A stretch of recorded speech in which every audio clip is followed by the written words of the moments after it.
আহ, লাগছে, ছাড়ো। আমার ওটা খুব ছোট। তোমার মোটা ইয়েটা তো ঢুকবে না। ঢুকবে ঢুকবে, তুমি একটু সহ্য করে থাকো। রাজ, ব্যথা করছে খুব। তুমি প্লিজ তাড়াতাড়ি করো। আমার ওটা দিয়ে তো রক্ত পড়ছে।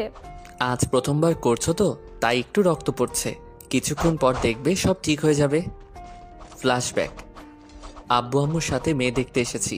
সবাই বলাবলি করছে দুইজনই নাকি একসাথে খুব মানাবে। আরও অনেক কথা বলছে সবাই। আম্মু বলে, আচ্ছা, এবার তাহলে মেয়েকে নিয়ে আসুন।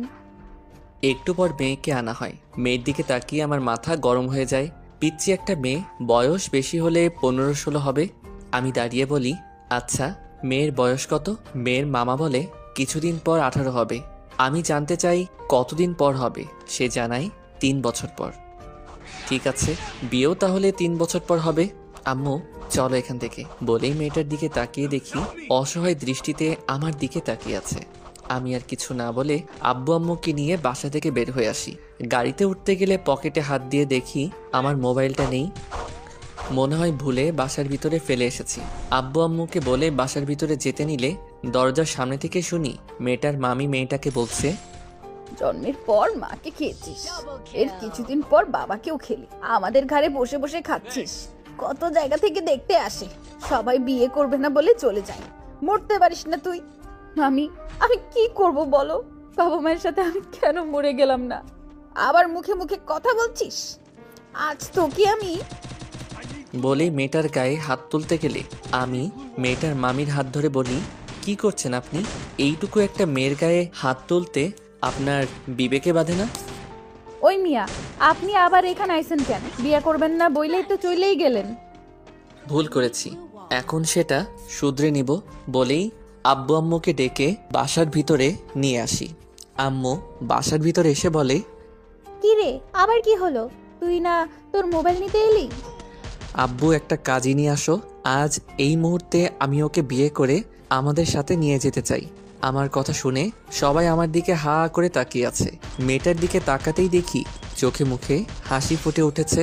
আম্মু বলে, কি হয়েছে রাজ, হঠাৎ এমন সিদ্ধান্ত নিলি কেন? পরে সব বলবো আম্মু, এখন যা বলছি তাই করো। এরপর আম্মু আব্বুকে বলে কাজে নিয়ে আসতে। আমি মেয়েটাকে বলি, তোমার যদি কোনো সমস্যা না থাকে আমার সাথে আলাদা একটু কথা বলবে।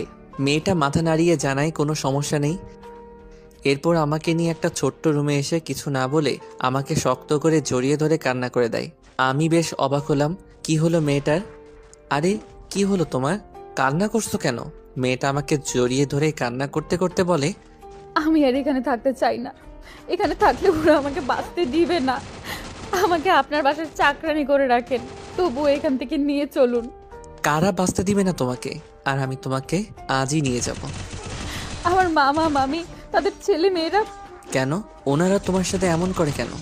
আমার আব্বু মারা যাবার পর মামা মামি ভেবেছিল আমার আব্বুর ভাগের সম্পত্তি তারা পেয়ে যাবে আমাকে তাদের কাছে রাখলে, তাই আমাকে নিয়ে আসে। কিন্তু আমার চাচুরা যখন দিতে রাজি হয়নি, তারপর থেকে মামি আমাকে কাজের মেয়ের মতো খাটায়। ঠিক মতো খেতেও দেয় না, আর একটু ভুল করলে গায়ে হাত তোলে। আচ্ছা এখন আমাকে ছাড়ো। চোখের পানি আর নাকের পানি দিয়ে তো আমার শার্ট ভিজিয়ে ফেলছো। সরি, আমি বুঝতে পারিনি। ঠিক আছে, আচ্ছা তোমার নাম কি? আমার নাম নিতু। আর আপনার? আমি আহমেদ রাজ। আচ্ছা এখন চলো, আব্বু মনে হয় চলে এসেছে। বলেই নিতুকে নিয়ে চলে আসি বাহিরে। আব্বু কাজী নিয়ে চলে এসেছে। এরপর কাজী সাহেব আমার আর নিতুর বিয়ে পড়িয়ে আমাদের জন্য দোয়া করে চলে যায়। আমি নিতুকে নিয়ে চলে আসি বাসায়। ওনাদের বাসায় এসে আমি হা করে তাকিয়ে আছি। এটা কি বাড়ি নাকি রাজপ্রাসাদ? আমি পুরো বাড়িতে চোখ বুলাচ্ছি। তখন উনি বলে, এমন করে কি দেখছো? এটা আজ থেকে তোমারও বাসা। আমার বাসায় এটা? তুমি এখন আমার বউ, আর আমার যা কিছু আছে সব তোমার। নিতু মুচকি হেসে আমাকে জড়িয়ে ধরে। আব্বু আম্মু নিতুর কাণ্ড দেখে হাসতে থাকে। বাসায় আসতে আসতে রাত 10টা বেজে গেছে। আমি আম্মুকে বলি, আম্মু খাবার দিতে বলো টেবিলে, আমরা ফ্রেশ হয়ে আসছি। নিতু এসো আমার সাথে। বলেই নিতুর হাত ধরে আমার রুমে আসতেই দেখি নিতু হা করে তাকিয়ে আমার রুম দেখছে। আবার কি হলো? এমন করে কি দেখছো? এটা আপনার রুম? আপনি একা এখানে থাকেন? এতদিন তো একাই ছিলাম, তবে আজ থেকে তুমিও থাকবে। আর এটা আমাদের রুম। এখন গিয়ে ফ্রেশ হয়ে আসো। ওইদিকে ওয়াশরুম। নিতু ঠিক আছে বলে ওয়াশরুমে চলে যায়। আমি ল্যাপটপটা নিয়ে একটা মেইল লিখে ম্যানেজারকে পাঠিয়ে দিই আমাদের নতুন প্রজেক্টের। একটু পর নিতু বের হয়ে আসতেই দেখি শাড়ি পুরো ভিজিয়ে ফেলেছে। এই কি অবস্থা করেছো নিজের? আমি ফ্রেশ হতে বলেছি, গোসল করতে নয়। টিউবওয়েল ছাড়তে গিয়ে ভুলে ঝর্ণা ছেড়ে ফেলেছি, পুরো ভিজে গেছি। এখন আমি কি পরবো? সাথে করে তো কিছুই আনিনি। আচ্ছা তুমি একটু অপেক্ষা করো, আমি আম্মুর থেকে একটা শাড়ি নিয়ে আসছি। আজ আম্মুর শাড়ি পরো, কাল তোমায় নিয়ে শপিং করতে যাব। বলেই আমি আম্মুর রুমে গিয়ে আম্মুর থেকে একটা শাড়ি এনে নিতুকে বলি, এই নাও, এটা পরে নাও। আমি শাড়ি পরতে পারি না, আপনি পরিয়ে দিবেন? ঠিক আছে। ওয়াশরুম থেকে ব্লাউজ আর পেটিকোটটা পরে এসো। নিতু ঠিক আছে বলে ওয়াশরুম থেকে ব্লাউজ আর পেটিকোট পরে বুকে হাত দিয়ে মাথা নিচু করে আমার সামনে এসে দাঁড়িয়ে বলে, আমার খুব লজ্জা করছে। আমি তোমার স্বামী আর আমার অধিকার আছে বুঝলে, তাই লজ্জা পেতে হবে না বলেই নিতুকে শাড়ি পরিয়ে দেই।